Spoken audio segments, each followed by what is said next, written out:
गुरु प्यारी साध संगत जी, आज मैं बहुत ही महत्वपूर्ण अनमोल वचन सुनाने जा रहा हूँ। बहुत ही ध्यानपूर्वक सुनिए जी। जब आप सतगुरु के नूरी स्वरूप के दर्शन कर लेंगे तब आपको गुरु हर जगह नजर आएगा और आपका मन इतना शक्तिशाली हो जाएगा कि दूसरों की कमियों को देखकर उन्हें दोषी ठहराना आपके लिए प्राय असंभव हो जाएगा। गुरु को उनके सेवक अपने बच्चों से भी अधिक प्यारे होते हैं। बाल बच्चे तो उनकी सांसारिक धन दौलत के हकदार होते हैं, लेकिन सत्संगी उनकी रूहानी दौलत के हकदार नहीं होते। लेकिन सत्संगी उनकी रूहानी दौलत के हकदार होते हैं। नामदान के चुनाव में गुरु कभी भी गलती नहीं करता। केवल उन्हीं को नाम मिलता है जिनको मालिक वापस बुलाना चाहता है और मालिक अपने कुछ चुने हुए जीवों को ही शब्द का वेद देता है। गुरु दाता है, मांगता नहीं। वह देने को आता है, लेने को नहीं। अजीब कारीगरी है। हवा, मिट्टी, अग्नि, पानी और आकाश का पुतला बनाकर इसके अंदर करोड़ों खजाने रखे हुए हैं। करोड़ों देश, खंड, ब्रह्मांड, बल्कि खुद मालिक इसके अंदर रहता है।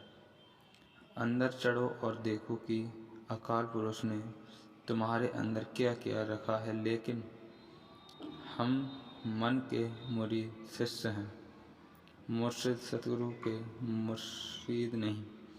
अगर मुर्शिद के मुरीद बन जाएं तो आज अंदर पर्दा खुल जाए। संतमत में गुरु किसी भी जीव के पाप, कर्म और अवगुणों को उसी प्रकार देखता है जैसे एक धोबी कपड़े की मैल को देखता है।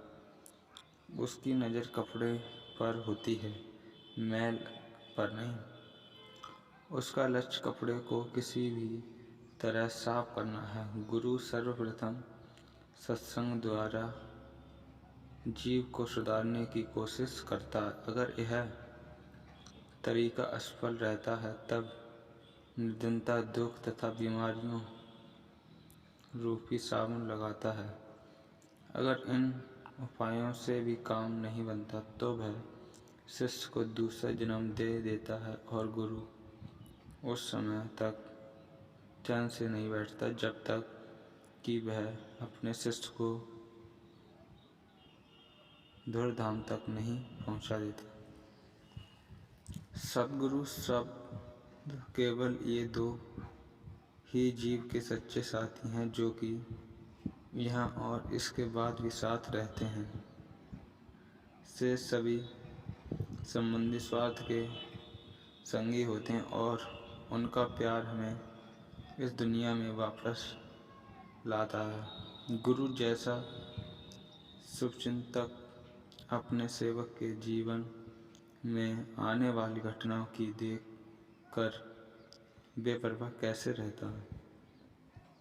जिस तरह माता चाहती है कि बच्चा जल्दी से जल्दी बड़ा होकर अपने पैरों पर खड़ा हो जाए, उसी प्रकार गुरु भी चाहता है कि उसके शिष्य इसी जीवन में तीसरे तिल में प्रवेश करे तथा शब्द धुन के सारे इस जन्म में ही ऊपर के मंडलों में पहुंच जाए और उन बातों का निजी अनुभव कर लेते हैं जो उन्होंने गुरु पर विश्वास करके सही मान ली थी। इस कलयुग में जो दया जीवों पर हो रही है शायद ही किसी युग में हुई हो। काम क्रोध में तपते हुए जीवों को सद्गुरु आकर संभालता है। जो परे से परे, ऊंची से ऊंची अवस्था अकाल पुरुष की है, वह सतगुरु है, वह हमारे अंदर है, लेकिन जब तक देह स्वरों में सदगुरु ना मिले हमें कोई फायदा नहीं। गुरु की सर्वोत्तम सेवा शरीर में से सूरत को निकालकर तीसरे तिल पर एकाग्रत करना है और तारामंडल, चंद्रमा मंडल तथा सूर्य मंडलों को पार करके अंदर में गुरु के नूरी स्वरूप का दर्शन करना है। भजन के लिए सत्संग उसी तरह है जिस तरह फसल की रक्षा के लिए बाण। सत्संग वह पानी है जिसके द्वारा भजन ताजा और हरा भरा रहता है। सत्संग में लगे रहो।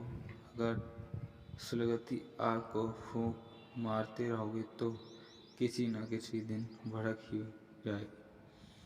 अगर संतों के पास रहने और उनकी आज्ञा का पालन करने का प्रभाव शीघ्र प्रतीत न हो तो निराश नहीं होना चाहिए, क्योंकि अभी हमारे जन्मों जन्मों के संस्कार मन में भरे पड़े हैं जो धीरे धीरे दूर होते जाते हैं। ये जन्म जन्मांतरों के संस्कार पहले तो दब जाते हैं और फिर धीरे धीरे मिटते चले जाते हैं। जब तक ये संस्कार पूरी तरह दूर नहीं हो जाते मनुष्य को संतों की सेवा में लगे रहना चाहिए और विश्वास रखना चाहिए कि ये संस्कार एक दिन अवश्य दूर हो जाएंगे। अंदर के संस्कारों को धोने के लिए समय की आवश्यकता होती है, यह जल्दबाजी का काम नहीं है। गुरु का मिलाप, गुरु का सत्संग, नाम का मिलना और नाम की कमाई करने का मौका मिलना ऊंचे भाग्य का नतीजा है। अगर गुरु भी मिल, सत्संग भी मिला, नाम भी मिला, लेकिन कमाई ना की तो कोई फायदा नहीं। सात संगत के बराबर दुनिया में और कोई संगति नहीं है। इसमें आकर शराबी शराब छोड़ देते हैं, कबाबी कबाब छोड़ देते हैं, चोर चोरी छोड़ देते हैं, दुराचारी दुराचार छोड़ देते हैं। इसलिए परमेश्वर के पास यदि कोई बख्शने का या अपने साथ मिलाने का जरिया है तो सात संगति है। संतों का एक एक वचन करोड़ करोड़ रुपए का होता है। हमें चाहिए कि जो कुछ सुने घर आकर उस पर विचार करें, लेकिन हमारी क्या हालत है, इस कान से सुना उस कान से निकाल दिया। सत्संग में गए और पल्ला झाड़कर चले गए, जैसे गए वैसे ही खाली वापस आ गए। अगर अभ्यासी सुख दुख की सांसारिक घटनाओं से विचलित हो जाता है और अपनी एकाग्रता खो देता है तथा सुख दुख का अनुभव करता है, तो इससे यह साफ जाहिर है कि सत्संग का अभी उसके ऊपर असर नहीं पड़ा है। सतगुरु के अंदर सत प्रकट है, उसकी संगति का नाम ही सत्संग है। जहाँ सतगुरु सत का उपदेश देता है वहाँ जाने पर आत्मिक रंग चढ़ता है।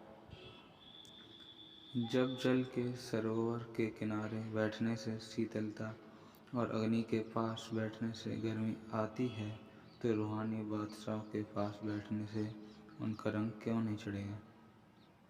बाहर के तीर्थों में स्नान करने से शरीर का मैल उतरता है, मन का मैल नहीं उतरता। सच्चा तीर्थ नाम है, वह मनुष्य के अंदर है। मन का मैल तो तभी उतरता है जबकि यह अंदर जाकर उस सच्चे तीर्थ में, सच्चे अमृतसर में स्नान करे। अगर कोई इस दुनिया में खुशी खुशी मरता है तो केवल शब्द का अभ्यासी ही। बाकी दुनिया के लोग बादशाह से लेकर गरीब तक रोते हुए ही जाते हैं। सिमरन तो बहुत से लोग करते हैं, किंतु सच्ची महिमा तो उनकी है जो निष्काम सिमरन करते हैं।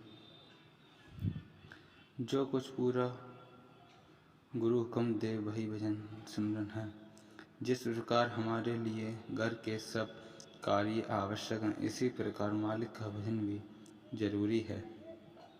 इसलिए 100 काम छोड़कर भी मालिक का भजन कर लो।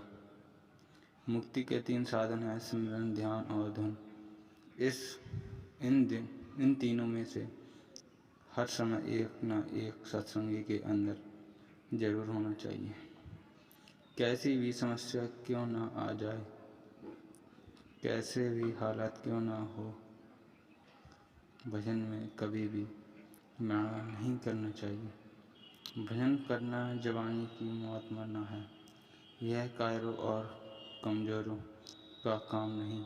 रातों को जागना, कम खाना, कम सोना, हर तरह की तकलीफ को सहना, मन को इच्छाओं से मोड़ना, यह सब कोई आसान काम नहीं। यह सब तभी होगा जब दिल में सद्गुरु के प्रेम के सिवा और कोई प्यार बाकी ना रहे। जितनी जल्दी भजन सिमरन करेगा उतनी जल्दी पहुंच जाएगा। जितनी सुस्ती करेगा उतनी ही देर बाद जाएगा। अगर सत्संगी का विश्वास अटूट और अटल है और वह प्रतिदिन भजन में समय देता है और उसे कोई सांसारिक इच्छा नहीं है, तब कोई भी ऐसी शक्ति नहीं है जो उसे संसार में वापस लाए। किसी को कभी अपनी आध्यात्मिक उत्पत्ति से संतुष्ट नहीं होना चाहिए। सिमरन करने तथा शब्द धुन सुनने की भूख हमेशा बनी रहनी चाहिए। आमदनी का 10वां भाग निकालना सरल है। तनख्वाह आई और 10वां भाग निकाल दिया, पर समय का 10वां भाग देना कठिन है। 2.5 घंटे अभ्यास करना शिष्य का कर्तव्य है।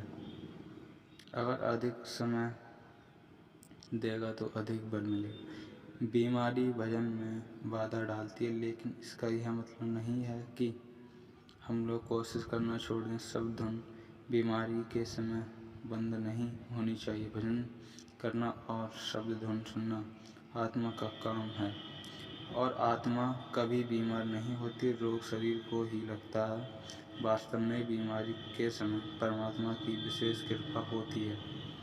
शब्द धुन अधिक स्पष्ट हो जाती है। अगर बीमारी के समय आसन लगाकर बैठना संभव नहीं हो तो लेटकर ही सिमरन या ध्यान करना चाहिए। भजन में किसी न किसी वजह से नागा होने पर यह सच्चा पश्चाताप हो तो यह अपने आप में एक तरह का भजन है। इस प्रकार की भावना से मन अंदर की ओर झुका रहता है। तो साथ संगत जी, यही थे आज के हनुमान भजन। तो साथ संगत जी, हमारे वीडियो अच्छी लगी हो तो चैनल को सब्सक्राइब, वीडियो को लाइक शेयर करें।